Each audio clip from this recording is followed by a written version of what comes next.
ষষ্ঠ শ্রেণীর শিক্ষার্থীবৃন্দরা সবাইকে স্বাগতম। আজকে আমরা 185 পৃষ্ঠার 3 নম্বর এবং 4 নম্বর অঙ্কগুলো নিয়ে আলোচনা করব। চলুন দেখি। 3 নম্বরে বলা হচ্ছে, অরবিন্দ চাকমা পেনশনের টাকা পেয়ে 5 লাখ টাকার 3 মাস অন্তর মুনাফা ভিত্তিক 3 বছর মেয়াদী সঞ্চয়পত্র কিনলেন। বার্ষিক মুনাফার হার হচ্ছে 8%।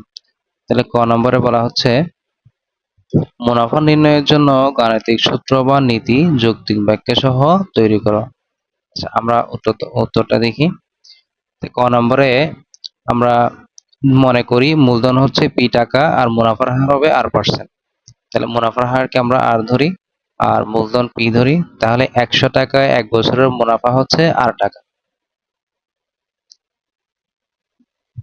100 টাকায় 1 বছরের মুনাফা আর টাকা, আর 1 টাকায় 1 বছরের মুনাফা 100 ভাগের 8 টাকা হবে। এবং তাহলে মূলধন আমরা যে পি টাকা ধরছি, তাহলে এখানে পি টাকায় 1 বছরের মুনাফা হবে, এটার সাথে গুণ হবে। তাহলে পি গুণ আর ডিভাইড বাই 100। তাহলে পি টাকায় n বছরের, এখন আমরা যদি বছরটা চেঞ্জ করি, এখানে 1 বছর, তাহলে এখানে যদি n বছর দিই, তাহলে nটাও এখানে এগুলোর সাথে গুণ হবে। তাহলে পি ইন্টু আর ইন্টু n টাকা। তাহলে এই যে, তাহলে আমাদের একটা এখানটা সূত্র হলো, তাহলে P R N divided by 100। তাহলে মুনাফাকে যদি আমরা আয় দ্বারা প্রকাশ করি, তাহলে মুনাফা নির্ণয়ের গাণিতিক সূত্র হবে I equal to P N R by 100। তাহলে এটা হবে মুনাফা নির্ণয়ের সূত্র। আয় সমান হচ্ছে সরল মুনাফা বলা হয় এটাকে, আয় সমান সরল মুনাফা। তাহলে আমাদের এটাই হবে মুনাফা নির্ণয়ের গাণিতিক সূত্র বা নীতি। খ নম্বরে বলা হচ্ছে, তিনি প্রথম কিস্তিতে অর্থাৎ প্রথম 3 মাস পর কত টাকা মুনাফা পাবেন তোমার তৈরি করা সূত্রটি ব্যবহার করে নির্ণয় করো। তাহলে 3 মাস পর তিনি কত টাকা মুনাফা পাবেন। আচ্ছা, আমরা অঙ্কটা দেখি। তাহলে এখানে মূলধন হচ্ছে 50,000 টাকা, 5 লাখ টাকা। এখানে মূলধন হচ্ছে পি সমান 5 লাখ টাকা। তাহলে পি সমান আমরা মূলধন ধরছিলাম, তাহলে পি হবে 5 লাখ টাকা। আর মুনাফার হার হচ্ছে আর, তাহলে আর হবে 8%। এখানে আমাদের প্রশ্নের মধ্যে বলা আছে 5 লাখ টাকা। এই যে এটা হচ্ছে আমাদের মূলধন, আর এটা হচ্ছে মুনাফার হার। এটা হচ্ছে মুনাফার হার 8%, আর এটা হচ্ছে সময় n। তাহলে সময়কে আমরা n ধরবো, তাহলে 3 বছর। আচ্ছা, এখানে আমরা যদি খ নম্বর উত্তরে দেখি, তাহলে মুনাফার হার আর ইকুয়াল টু 8%। তাহলে আমরা জানি 1 বছর সমান হচ্ছে 12 মাস। তাহলে 12 মাস সমান 1 বছর, যেহেতু আমরা বছর বের করবো তাই বছরটাকে এদিকে রাখছি। তাহলে 1 মাস সমান হচ্ছে 12 মাস সমান 1 বছর হলে, তাহলে 1 মাস সমান 12 ভাগের 1 বছর। তাহলে 3 মাস সমান, তাহলে এখানে 3 দ্বারা গুণ হবে। তাহলে আমাদের এখানে আসবে 4 ভাগের 1 বছর। তাহলে এখানে যদি আমরা 3 দিয়ে কাটাকাটি করি, 3 4 12, তাহলে 4 ভাগের 1 বছর। আচ্ছা, তাহলে এটা বের হলো আমাদের সময়। তাহলে n ইকুয়াল টু হবে 4 ভাগের 1 বছর। আচ্ছা, এখন আমরা মুনাফা বের করলে আমরা এই সূত্রটা ব্যবহার করি, আই সমান পি এন আর বাই 100।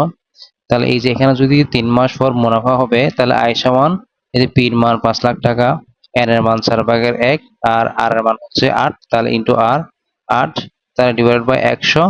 তাহলে আমরা যদি এখন কাটাকাটি করি, এই এখানে শূন্য শূন্য কাটা যাবে, এখানে শূন্য শূন্য, দুইটা শূন্য যদি কাটি, তাহলে এই যে এটা, তাহলে আবার এটা যদি আমরা 4 দিয়ে কাটি, এই যে 4 দুগুণে 8, 4 দুগুণে 8, তাহলে এখানে থাকে 2, 2 এর সাথে যদি এখানে 5,000, তাহলে 5,000 গুণ করি, তাহলে এখানে হবে মোট 10,000 টাকা। তাহলে তিনি প্রথম কিস্তিতে বা 3 মাস পর 10,000 টাকা মুনাফা পাবেন। এটাই হবে আমাদের খ নম্বরের উত্তর। আচ্ছা, ঘ নম্বরে বলা হচ্ছে, 3 বছর শেষে তিনি মোট কত টাকা মুনাফা পাবেন। আচ্ছা, আমরা এখানে উত্তরটা দেখি। তাহলে আমরা জানি মূলধন হচ্ছে পি, মুনাফার হার হচ্ছে আর% বা এন সমান হচ্ছে n বছরের মুনাফা। তাহলে আমরা যদি আমরা খ নাম্বার উত্তর থেকে পাইছি I equal to P R N by 100। তাহলে এখানে সবগুলোর মান এখানে আমরা পাইছি।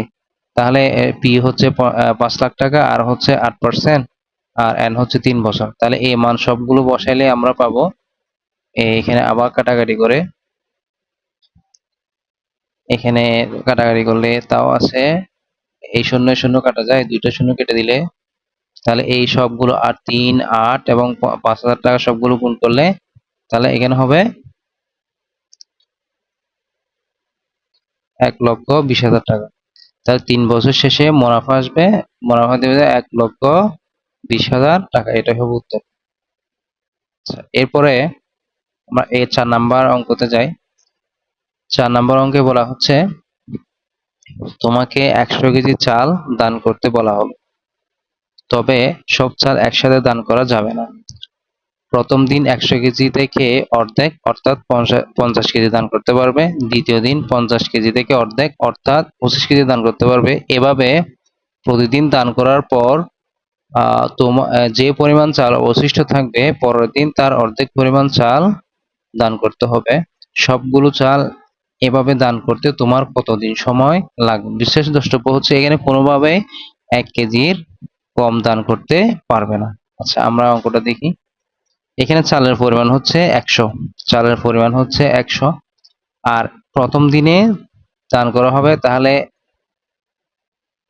100 কে 2 দিয়ে ভাগ করলে 50 কেজি। তার দ্বিতীয় দিনে আবার এটাকে ভাগ করা হবে 50 ভাগে 2, 25 কেজি। তৃতীয় দিনে চাল দান করা হবে, তাহলে আবার 25 কে 2 দিয়ে ভাগ করতে হবে 12.5 কেজি। আবার এই 12.5 কে আবার 2 দিয়ে ভাগ করলে চতুর্থ দিনে হবে 6.25 কেজি। আবার এই 6.25 কে যদি আবার 2 দিয়ে ভাগ করি তাহলে এটা আসবে। তাহলে এভাবে ভাগ করতে করতে এই 1.56 কেজি আসছে, কিন্তু সপ্তম দিনে এসে আমরা যদি ভাগ করি ভাগফলটা এখানে আসবে 0.7815 কেজি। তাহলে এটা আর হবে না। তাহলে যেহেতু এটা 1 কেজি চেয়ে কম হয়ে গেছে, তাহলে আমরা এই 6 দিন পর্যন্ত কাউন্ট হবে। তাহলে আমাদের যেহেতু কোনোভাবে 1 কেজির চাল এক কেজির কম চাল দান করা যাবে না, তাই সপ্তম দিন দান করা সম্ভব নয়। তাহলে মোট 6 দিন দান করতে সময় লাগবে। তো সবগুলো চাল এভাবে দান করতে আমাদের 6 দিন সময় লাগবে।